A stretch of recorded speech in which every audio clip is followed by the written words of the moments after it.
السلام علیکم ورحمۃ اللہ وبرکاتہ۔ الحمد للہ رب العالمین والعاقبۃ للمتقین والصلاة والسلام علی اشرف الانبیاء المرسلین نبینا محمد وعلی آلہ وصحبہ اجمعین ومن تبعهم بإحسان إلى يوم الدین، اما بعد۔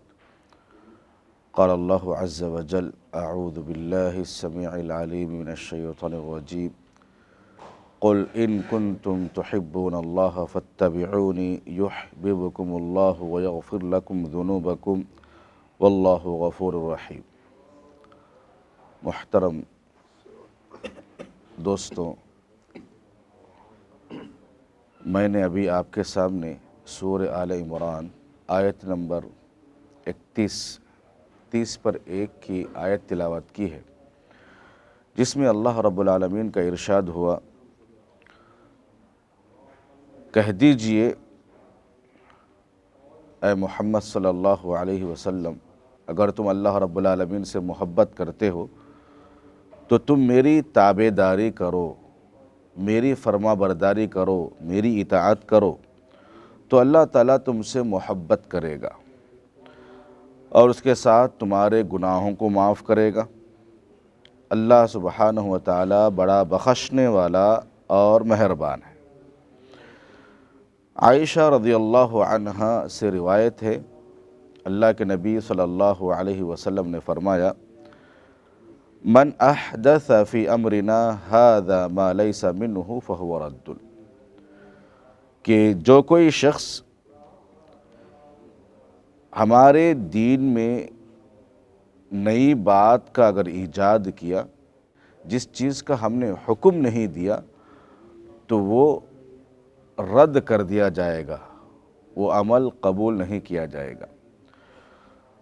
دوسری جگہ عائشہ رضی اللہ عنہا نے فرمایا: من عمل عملا لیس علیہ امرنا فہو رد، جو کوئی بھی آدمی ایسا عمل کرے جس عمل کا ہمارے پاس کوئی ثبوت نہیں ہے،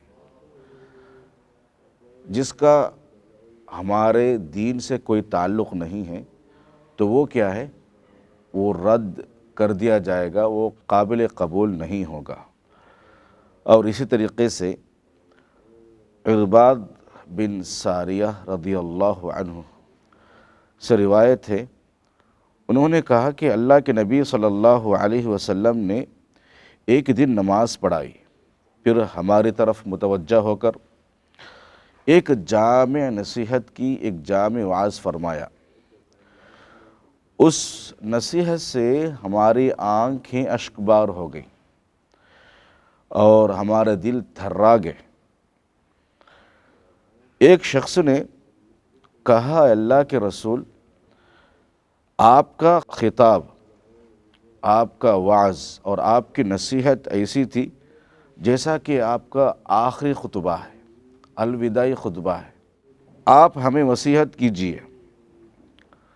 تو آپ صلی اللہ علیہ وسلم نے فرمایا: میں تمہیں تقوی کی وصیت کرتا ہوں، میں تمہیں تقوی کی وصیت کرتا ہوں، اور اگر تمہارے اوپر کوئی کالا حبشی حاکم مقرر کیا جائے تب بھی تم اس کی اطاعت کرنا،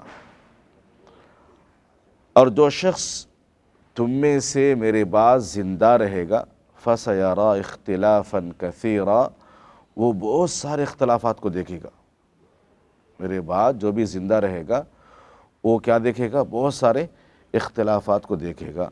تو ان اختلافات میں تم میرے طریقے کو اور جو ہدایت یافتہ، جو صحیح راستے پر ہے، جو خلفائے راشدین، ان کے طور طریقے کو تم لازم پکڑنا۔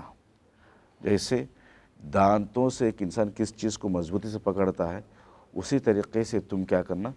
مضبوطی سے پکڑنا میری سنت کو، میرے طریقے کو۔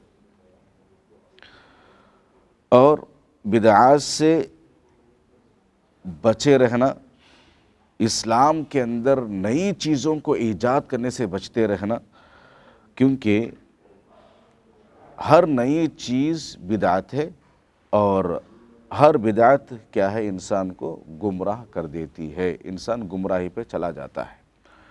اور اللہ کے نبی صلی اللہ علیہ وسلم جب بھی خطبہ دیتے تو یہ الفاظ، یہ کلمات ضرور کہتے، ان خیر الحدیث کتاب اللہ وخیر الحدی حدی محمد صلی اللہ علیہ وسلم وشر الامور محدثاتها وکل بدعۃ ضلالہ۔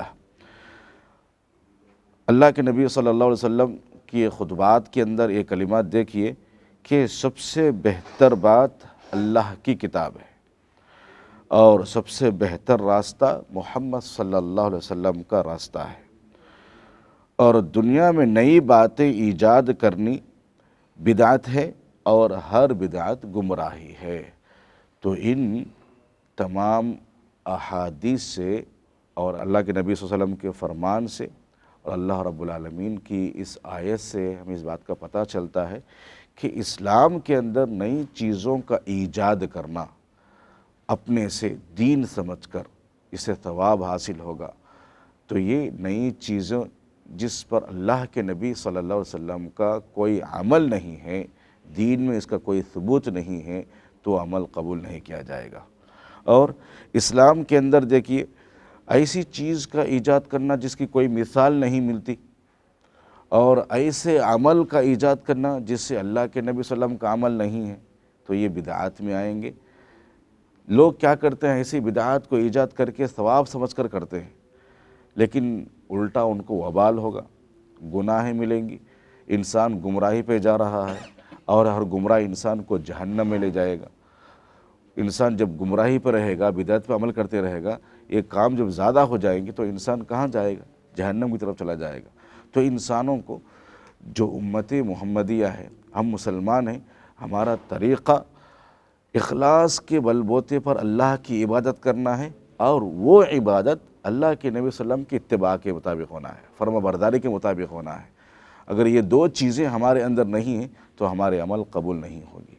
تو اسی لیے انسان کو ضروری ہے کہ وہ بدعات سے ضرور اجتناب کرے، پرہیز کرے، اور اپنے آپ کو بدعات سے بچائے اور اپنے گھر والوں کو بچائے۔ اس حدیث کے اندر فائدہ یہ ہے کہ دین میں نئی چیز کا ایجاد کرنا یہ بدعت ہے۔ تمام قسم کی بدعات سے انسان کو بچنا چاہیے اور اپنے گھر والوں کو بچانا چاہیے، کیونکہ وہ برائی ہے، اور وہ برائی انسان کو گمراہی تک لے جائے گی۔ اور اللہ تعالیٰ کی رحمت و مغفرت کا اگر حصول ہے، اللہ کی رحمت و مغفرت حاصل کرنا ہے، تو صرف اور صرف اللہ کے نبی صلی اللہ علیہ وسلم کی اتباع میں ہی ہمیں اللہ کی رحمت اور مغفرت حاصل ہو سکتی ہے۔ اللہ رب العالمین سے دعا ہے کہ رب العالمین مجھے اور آپ کو کہی اور سنی باتوں پر عمل پیرا ہونے کی توفیق عطا فرمائے، بدعات سے ہمیں بچنے کی توفیق عطا فرمائے، اللہ کے نبی صلی اللہ علیہ وسلم کی صحیح اتباع ہمیں کرنے کی توفیق عطا فرمائے۔ آمین۔ السلام علیکم ورحمۃ اللہ وبرکاتہ۔